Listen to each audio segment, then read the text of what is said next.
Good morning students. BSTC second year हमारा subject है स्वास्थ्य एवं शारीरिक शिक्षा।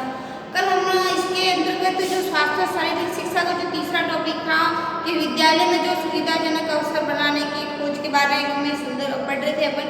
उसके संदर्भ में अपन ने क्रोध का पढ़ लिया था, चिंता का टॉपिक चल रहा था। आज हम उसी टॉपिक से रिलेटेड बात करेंगे, चिंता से उत्पन्न बीमारियों के बारे में। चिंता से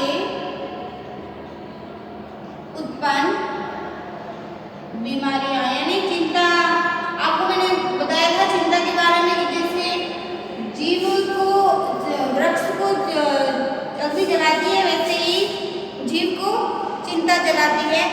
तो चिंता के कारण व्यक्ति के शरीर पर, मन पर क्या प्रभाव पड़ता है, मस्तिष्क पर क्या प्रभाव पड़ता है, इसके बारे में पढ़ा था। तो आज हम इसमें पढ़ेंगे कि चिंता से कौन कौन सी बीमारियां हैं वो उत्पन्न हो जाती है। तो यहाँ हम दो भागों में बांट सकते हैं। चिंता से उत्पन्न बीमारियों को अपन दो भागों में बांट सकते हैं। सबसे पहले तो होगा शारीरिक बीमारियां और मानसिक बीमारियां। मानसिक बीमारियां मन से संबंधित, मस्तिष्क से संबंधित मानसिक बीमारियां, और दूसरा होगा शारीरिक बीमारियां। पहला है मानसिक बीमारी और शारीरिक बीमारियां। तो जो मानसिक बीमारी के बारे में पढ़ेंगे, तो मानसिक बीमारी के अंतर्गत सबसे पहले होगा मनोस्नायु शैथिल्य।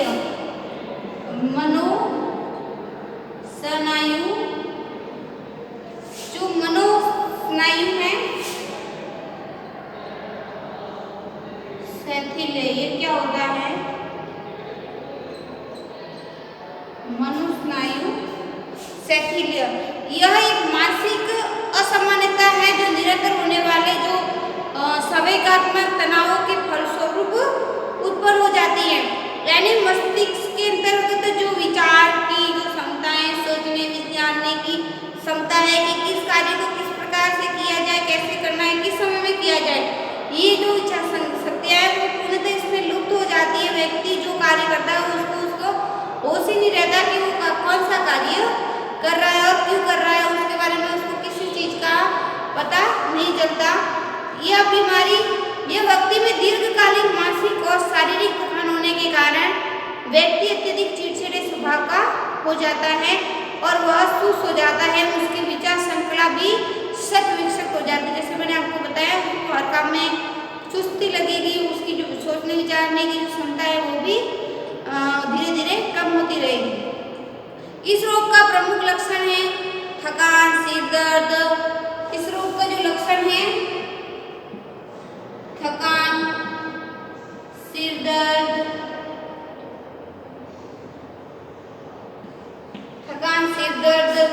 फिर परिसंति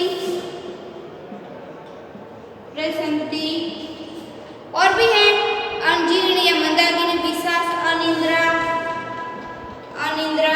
जो मुख्य है वो देख लो, अनिद्रा, आलस्य, पेट में शूल और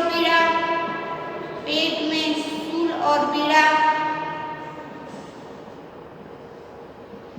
कई है ऐसे जैसे जुकाम और घबराहट। इसके देखो इस रोग के लक्षण है व्यक्ति को थकान होगी, सिर दर्द होता रहेगा, परिस्थिति अधिक परिश्रम करेगा तो थकने लग जाएगा, विषाद, अजीर्ण या मंदाग्नि, अनिद्रा, स्वार्थ और आलस्य, पेट में शूल या पीड़ा, जुकाम और घबराहट आदि।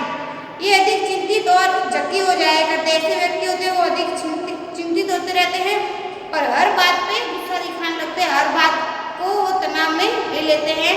इस रोग के अनेक कारण जैसे अति परिश्रम करना, इसके कारण भी ये है कि अति परिश्रम करना, किसी भी कार्य में कोई भी कार्य कर रहा है उसमें ज्यादा अपना श्रम देना, कष्टदायक परिस्थितियों से बचने से इच्छा, मानसिक विषोभ, अंतर्मुखी व्यक्तित्व। कोई व्यक्ति ऐसा होता है कि बोलता नहीं लेकिन अंदर ही अंदर घुटता रहता है, वो अंतर्मुखी व्यक्तित्व के कारण, स्वाग्रह के कारण, हिंसा और सामाजिक अर्थ सुरक्षा व संवेगात्मक तनाव आदि रोग के कारण हो सकते हैं। फिर दूसरा इसका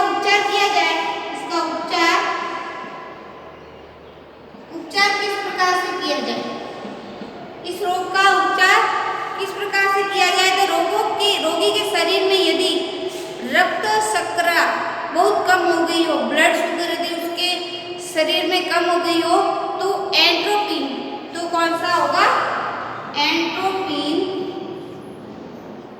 एंट्रोपिन नाम जो इंजेक्शन होता है वो व्यक्ति को देना चाहिए। यदि व्यक्ति के जो ब्लड शुगर की कमी हो जाती है तो एंट्रोपिन जो इंजेक्शन होगा वो व्यक्ति को देना चाहिए, क्योंकि एंट्रोपिन इंजेक्शन से थकान, नैराश्य और अपराध की भावना कम हो जाती है तथा मनोचिकित्सक में सफलता मिलती है।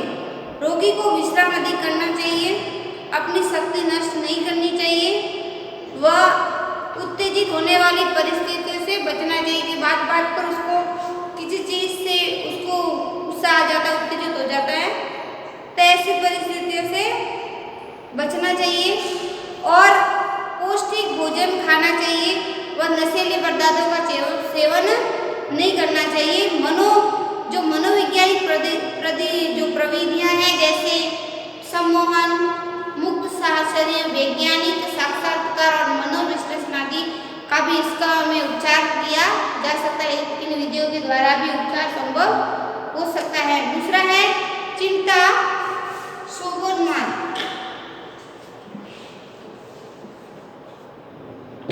दूसरा है चिंता, पहला था मानसिक मनोशैथिल्य, दूसरा है चिंता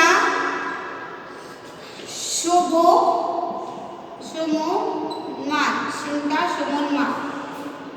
इसके अंतर्गत जब कोई व्यक्ति बिना किसी आधार के भयग्रस्त रहता है, उसका भय से रहने का कोई आधार नहीं होता, बिना किसी आधार के उसके मन में हमेशा डर स्थापित रहता है, तो इस अवस्था को चिंता शोभोन्माद कहते हैं।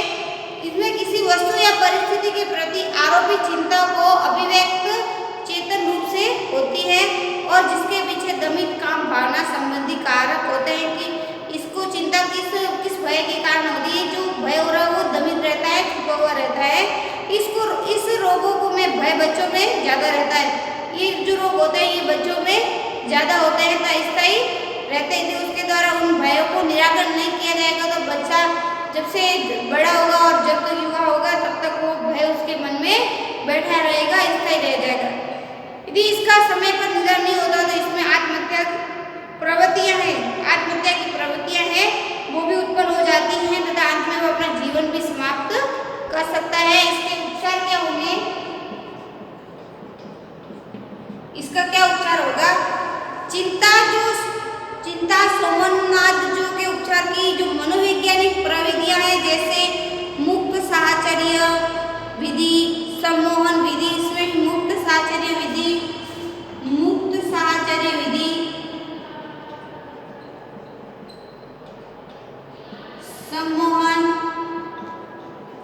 सम्मोहन आकर्षित करना किसी दूसरे व्यक्ति के प्रति, और संकेत या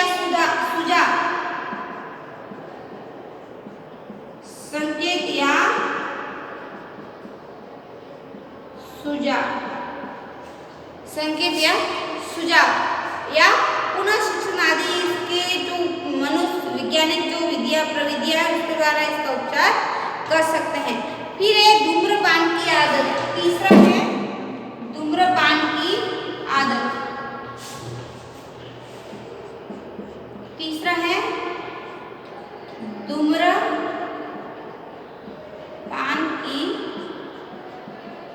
आदत। धूम्रपान की आदत है। कोई छोटे बच्चे आज बड़ा बच्चा सभी नशे का शिकार होते रहे तो मानसिक तनाव की स्थिति भी इस चक्कर में बढ़ जाती है। तो मानसिक तनाव की स्थिति में अक्सर लोग सिगरेट पीते हैं।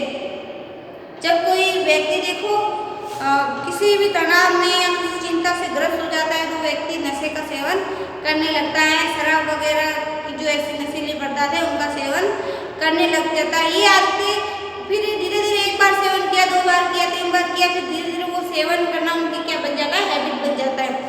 यदि भी सिगरेट पीना कोई रोग नहीं है परंतु वास्तव में यह है कि ये रोगों को पालने एवं बढ़ावा देने का एक साधन होते हैं। सिगरेट, बीड़ी, सिगार आदि पीने से कोशिकाएं उत्तेजित हो जाती है। लोगों की जो अंदर की जो संवेगात्मक कोशिकाएं वो उत्तेजित हो जाती है, उनको एक उत्तेजित होने का ये साधन बन जाती है तथा श्वास नली अधिक गीली हो जाती है। ये अतिरिक्त जो द्रव बलगम के रूप में बाहर निकलते हैं, जो बलगम निकालते हैं लोग उसके रूप में फिर ये बाहर निकलते हैं। बलगम एवं खांसी श्वास नली की बीमारियों का पहला लक्षण है। धूम्रपान करने वालों को सुबह गला साफ करते समय उनके मुंह से अधिक बलगम निकलता है। यह बायोस्कोटिक का प्रथम लक्षण है। ये किसका लक्षण है? बायोस्कोटिक का प्रथम लक्षण है कि जो धूम्रपान करते हैं लोग, उनको जब सुबह ये ब्रश वगैरह करते हैं तो उनके खांसी की और बलगम की आदत अधिक होती है। इस अवस्था में सिगरेट यदि छोड़ दी जाए तो बायोस्कोटिक से बचा जा सकता है। सिगरेट की तंबाकू के धुएं से उपस्थित कार्बन मोनोऑक्साइड जो गैस निकलती है उससे उस गैस से निकोटिन नाम की जो जहरीली पदार्थ होता है वो श्वास नली के अंदर चला जाता है और श्वास नली को उत्तेजित कर देता है, जिससे उसमें सूजन आ जाती है। ये सूजा हुआ जो भाग है श्वास नली का, उसमें जीवाणु विषाणु को सुविधा प्रदान करता है, जिससे बलगम की मात्रा बढ़ जाती है, सांस लेने में कठिनाई होती है। इसका उपचार केवल यही है कि स्वयं को सिगरेट और अन्य प्रकार के धूम्रपान तुरंत छोड़ देने चाहिए और दूसरों को भी इसके बारे में, इसके हानियों के बारे में अवगत करना चाहिए। फिर शारीरिक बीमारियां, यदि व्यक्ति देर तक सोचता रहेगा, विचार करता रहेगा, तनाव में रहेगा, चिंता से ग्रस्त है, तो उस व्यक्ति की जो कार्य करने की जो क्षमता है वो कम होती रहेगी। उसकी जो जैसे आँख कान नाक जो ज्ञानेंद्रिय है, उसकी जो ज्ञानेंद्रिय के जो कार्य है वो धीरे धीरे कम होते रहेंगे, सीधे लौट जाएंगे। मनुष्य एक मात्र खोखला सा नजर हो जाएगा, खोखला सा नजर आएगा कि ये मनुष्य है, लेकिन उसके अंदर क्या गतिविधियाँ संचालित हो रही है, मन से क्या सोच रहा है, वो सभी भाव उसके अंदर जागृत नहीं होंगे। तो आज की अपनी जो ऑनलाइन क्लास है उसमें अपन ने पढ़ा चिंता से उत्पन्न बीमारियां, जिसमें शारीरिक और मानसिक दो प्रकार की बीमारियों के बारे में चर्चा की। कल हम उसके नए टॉपिक के बारे में पढ़ेंगे, चिंता से मुक्ति के लिए उपायों के बारे में। आज के